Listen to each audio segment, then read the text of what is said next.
somebody asked me about playing Prestissimo. I'm sorry, I've forgotten your handle, but I'll put it up on the screen. So, now, for Prestissimo, which is a word I will also put up on the screen. That's Italian. It means to play as fast as basically humanly possible. Now, the main thing about Prestissimo, to play as fast as possible, is that you really have to know what you're playing. So spend a lot of time searching for the right notes, making sure you remember the right notes. Look for patterns in your music so that you can memorize patterns instead of individual notes. Get it almost memorized before you try and play as fast as possible. Because if you play as fast as possible but you're not accurate, it doesn't sound good. And if you're playing it especially for an adjudicator, it's not going to pass. Because you must be accurate. The main thing in piano is to play things correctly. And so, better to go a little less fast, but correct. So, if you've got it solid, like you really know what you're playing, then it's time to work on Prestissimo. I've got changes here, and this one I know pretty well. So I'm going to play it as fast as I can. I'm not going to worry too much about dynamics, and it will help me when I play it articulate what do you do for Prestissimo. Okay.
This Prestissimo yet because these accents you have to be very particular with.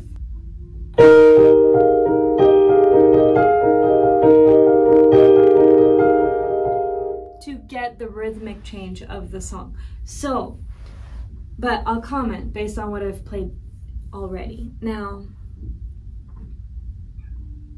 the first page I know very, very well, except even when I'm playing slower, I'm still having issues moving from position to position.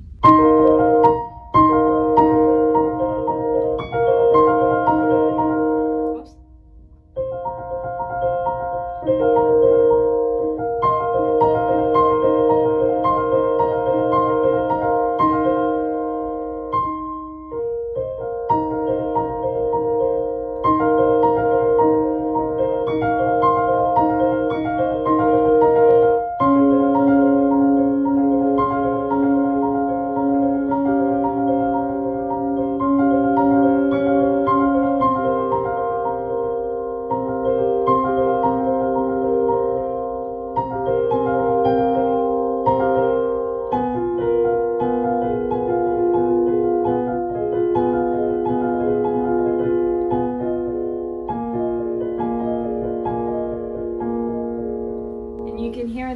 In that last section that my rhythm was falling apart because my hands were not synchronized.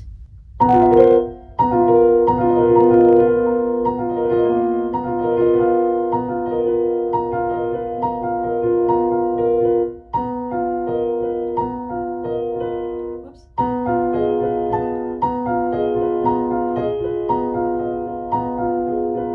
So before, they weren't playing their individual notes exactly the same time, so I got a murky sound. These are the details that you'll need to iron out. Getting up to playing fast is a simple, not easy, but it's a simple process. You start at the speed that you're currently going. If you can play to metronome, play to metronome. If you can't play to metronome, count. And build up your speed gradually. So if you play with metronome, you want to start at the speed you're comfortable with and then try a tick or two higher on the metronome.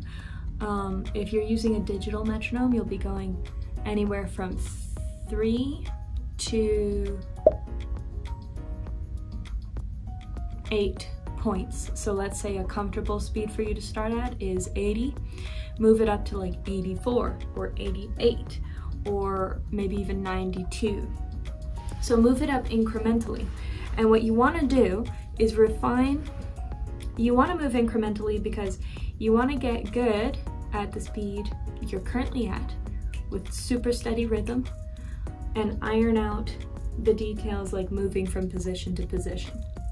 Once you can do that and your song is very concise at your comfortable speed, you're not slowing down, speeding up, or having fumbles and changes, then you practice at a slightly higher tick and you just keep practicing at that measurement of time, that BPM, until you can play just as fluently as you could before. And then you move it up another increment. And so you move up incrementally over the period of a few weeks, maybe even a month. And sometimes when you're moving up like that, you're gonna need to like shake it up once or twice a week and try going as fast as you humanly can. And then very, very, very slowly. The other thing with playing, okay, so that's how you build yourself up in speed. That's the concept. That part is simple. As you build up in speed, you're going to probably hold more tension in your hands because they have to work harder because they're moving faster. Now, the way that pianists describe this technique for playing super fast is that you must relax your hands. And that's not accurate, that's a problem. And I'm working on solving that. I'm working on the right articulation for it. Because you can't relax your hands or you can't use them. You must activate your muscles to use them. So relax is not exactly what we mean, but when you're playing faster, you're gonna start tensing up through your palm, through the back of your hand, and in your fingers. And what you wanna do is rather than tensing up to press down the notes, you wanna press as minimally as possible through your fingertips. And notice okay, notice this.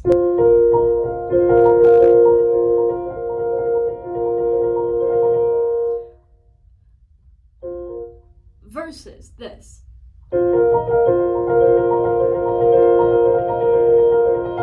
For one thing, the second one is louder. It's less precise. I'm not hitting the notes as accurately. What's happening here is I'm holding my hands tensely and I'm working out the notes with mostly my hands. But in the first way, I generally relax my hands, but not completely. And I'm sorry, I don't know the right way to articulate this, but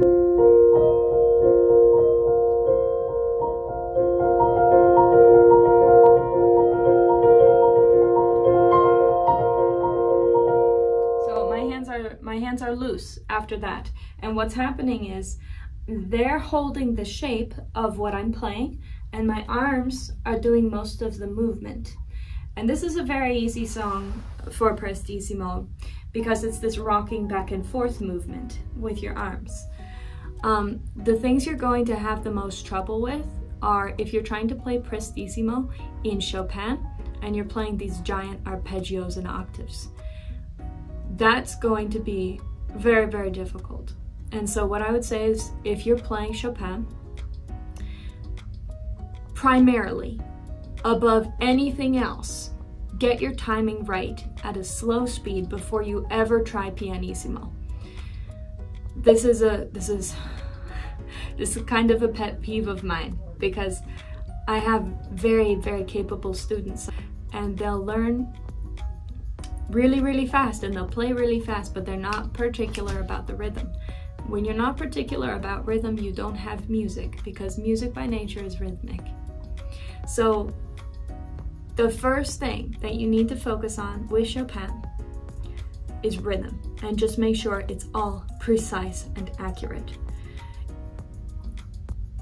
I know that there's some give and take in the rhythm. There's some rubato. Rubato is the Italian term that basically means sometimes you can speed up and slow down. You can be a little looser with the rhythm. But you don't play rubato until you know how to play exact, because that's actually when you're going to have the most artistic rubato. Is when you've learned to play within the confines of the rhythm, and then you can stretch it and shrink it as you like, but you know how it actually goes. And so when you always know what the actual beat is, you can bring out that beat, and the artistic part you can play with that, because you're always coming back to the consistent thing that you know. Okay, so if you're playing Chopin, get the rhythms right, because Chopin is usually triplets over quarters and sixteenths. It's very tricky rhythm. In fact, anything where you need to play Prestissimo and the rhythm is tricky, get that first. Get the notes first, get the notes first, the rhythm second, and then work on speed. But don't work on speed until you have the other things. Okay, so you want to move from your arms as much as possible.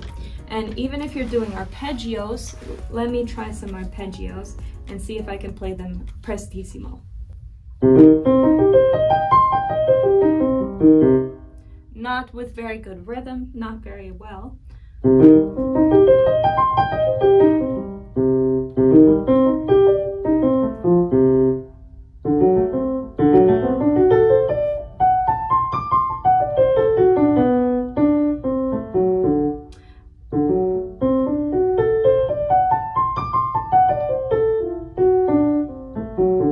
But what I would do if I was building up speed is I would focus on this rotation.